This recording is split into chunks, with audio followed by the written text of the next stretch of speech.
미국에 12년 만에 큰일이 생겼습니다. 미국에 이런 일이 생길 때마다 우리는 또 큰 돈을 벌 기회가 있었죠. 안녕하세요. 재테크 읽어주는 파일럿입니다.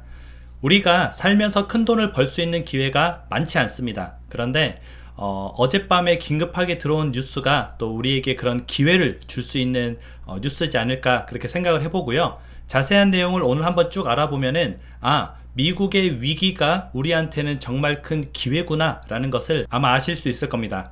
오늘 영상을 시작하기 전에 제 도서 부동산 비법서 2 인생을 바꾸는 순간이 원래 8월 15일 날 이제 주문을 받기로 했었는데 조금 빨리 진행이 돼서 지금부터 주문을 받고 있거든요. 그래서 혹시 필요하신 분이 있으면 제가 댓글에 링크를 달아둘 테니까 댓글에 링크를 누르고 들어가셔도 되고, 아니면 네이버에 인생을 바꾸는 순간이라고 검색을 하시면 도서가 나오니까 필요하신 분이 있으면 주문을 해주시면 될 것 같습니다. 그럼 오늘 영상을 빠르게 알아보도록 하겠습니다. 지금 12년 만에 미국의 신용등급이 AAA에서 AAA라 그러죠. AA 플러스로 강등이 됐습니다. 지금 신용등급이 떨어진 거죠. 미국 국가의 신용등급이 떨어진 경우가 12년 만입니다. 왜 미국은 신용등급이 떨어졌을까? 그리고 신용등급이 떨어졌을 때 자산시장에서는 어떤 일들이 일어날까? 이런 부분들을 우리가 공부를 해두면은 기회를 잡을 수가 있겠죠. 미국의 신용등급을 떨어뜨린 곳은 세계 3대 신용평가사 중에 하나인 피치입니다. 피치 레이팅스라는 곳이 있는데 그곳에서 미국의 적자폭이 커질 것이다 라면서 이제 신용등급을 떨어뜨렸죠. 지금 미국의 국가 빚이 얼마인 줄 아세요? 4경입니다. 4조 아니고 4경이에요. 1경이 이제 조가 10,000개가 모이면 1경이 되거든요. 근데 4경이니까 4만 조 원의 빚이 있다는 거죠. 대략적으로 연 이자가 3%다 이 정도만 계산해도 1년에 이자만 1200조 가까이 나오게 되는 겁니다. 엄청난 부채를 지금 떠안고 있는 거죠. 근데 이 부채를 떠안아도 괜찮은 것은 미국은 달러가 기축통화이기 때문에 계속 달러를 찍어내면서 이 빚을 좀 막아왔던 겁니다. 근데 이게 좀 한계에 다다랐다. 미국의 적자폭이 지금 너무 커졌다. 그래서 위험하다라고 세계 3대 신용평가사 중에 하나인 피치가 얘기를 하고 있는 겁니다. 이 빚의 규모가 작년에는 GDP의 3.7% 정도 됐습니다.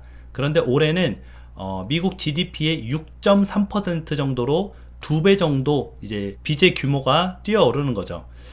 그래서 지금 미국의 국가 빚이 굉장히 위험한 상태다 평가를 해서 신용등급을 강등을 시킨 거죠. AAA 같은 경우는 네덜란드, 덴마크, 호주 이런 나라 등이 AAA고요.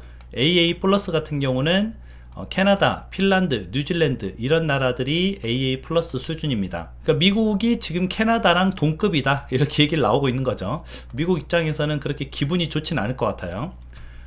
그리고 또 올 4분기 또는 내년 1분기에 미국 경제에 마일드한 리세션이 온다라고 얘기를 했습니다. 이건 제가 방송에서도 많이 말씀드렸는데 많은 경제 전문가들이, 미국의 경제 전문가들이 올 4분기 또는 내년 1분기가 조금 힘들 수도 있을 것 같다 라고 얘기를 많이 한다고 그랬죠. 근데 신용평가사에서도 똑같이 얘기를 하고 있습니다. 마일드 리세션이라는 말은 경기 침체가 오긴 하는데 어떤 경기 침체냐면은 약한 경기 침체입니다. 미국 경기가 무너진다, 미국 다 죽었다 이게 아니라 약하게 경기 침체가 올 것이다 라고 지금 얘기를 하고 있는 거죠. 그리고 그것뿐만 아니라 미국의 재정이 앞으로 3년간은 계속 힘들어질 것이다, 악화될 것이다. 미국 경제가 곧 전세계 경제잖아요. 그럼 우리가 좀 예상을 해볼 수 있는 게 경기가 조금 올 하반기부터 좋지 않기 시작해서 한 3년 동안은 바닥을 다지는 기간이 올 수도 있겠구나 라고 우리가 좀 예상을 해볼 수가 있을 것 같습니다. 하지만 꼭 3년이 아닐 수도 있죠. 더 빨리 회복할 수도 있습니다. 늘 그랬듯이 경기는 회복 속도가 예상보다 항상 빨랐어요. 그래서 그 점도 조금 유념을 해두면 좋고요. 과거에 미국의 신용등급을 떨어뜨렸던 시기가 언젠가, 그리고 떨어뜨렸을 때 어떤 일들이 일어나는가, 그게 좀 궁금하잖아요. 1994년에 피치가 똑같이 이제 신용등급을 강등한 적이 있었고요. 2011년에는 S&P 스탠더드 앤 푸어스라는 곳에서 신용등급을 강등한 적이 있었습니다. 최근에는 이렇게 이제 2번 정도 미국의 신용등급이 떨어진 적이 있었는데 1994년과 2011년에 자산시장의 변화를 보면은 우리가 어떻게 대처할지 좀 알 수 있겠죠. 그래서 주식시장과 부동산 시장을 한번 나누어서 우리가 이제 얘기를 해볼까 합니다. 주식시장 같은 경우에는 보게 되면은 1994년이 이 부분이거든요. 보게 되니까 어떠세요? 주식이 이렇게 폭삭하고 주저앉았죠. 근데 많이 주저앉지는 않았어요. 이때가 아마 480에서 440으로 떨어졌거든요. 대략 한 10% 정도 주식시장이 하락을 한 거죠. 그리고 2011년에 보게 되면은 바로 이 구간입니다. 여기도 주가가 많이 좀 빠졌죠. 이게 아마 1300에서 1200 정도로 빠졌거든요. 여기도 대략 한 10% 정도 떨어졌죠. 미국의 그 신용등급이 강등되니까 마일드한 리세션, 약한 경기 침체가 오고 주가는 대략 10% 정도 빠지는구나 라는 걸 우리가 좀 알 수 있고요. 중요한 것은 이 뒷부분입니다.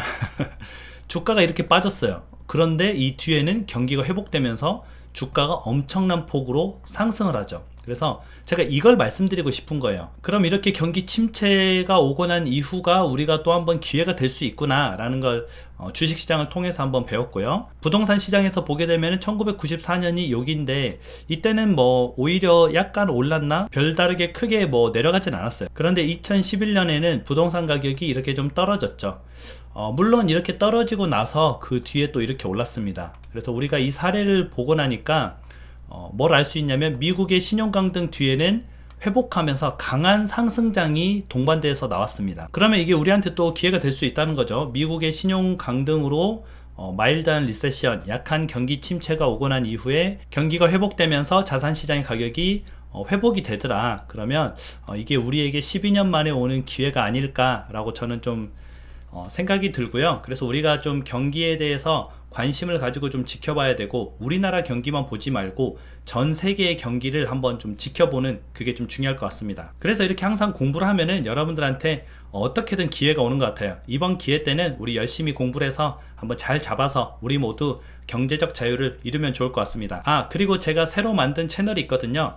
시차 적응이라는 채널인데 여러분들의 눈높이에서 좀 궁금하고 재밌는 것들을 인터뷰 형식으로 좀 풀어가는 채널이거든요. 그래서 제가 댓글란에 채널을 달아둘 테니까 궁금하신 분들은 한번 오셔서 보시면 좋을 것 같습니다. 1화의 내용은 파일럿의 연봉은 얼마인가, 얼마나 버나 궁금하시면 한번 보시면 좋을 것 같아요. 그리고 혹시 재밌게 시차 적용 채널을 보셨다면 2화, 3화가 계속 나오니까 구독을 해주시면 재밌는 내용들을 계속 보실 수 있을 겁니다. 제 채널은 따로 구독 안 해도 됩니다. 근데 시차 적용 채널은 와이프가 주인이기 때문에 구독을 해주시면 제가 굉장히 감사할 것 같습니다. 그럼 여러분들 행복한 하루 보내시고요. 다음에도 재밌고 유익한 내용으로 돌아오도록 하겠습니다. 다음에 다시 만나요.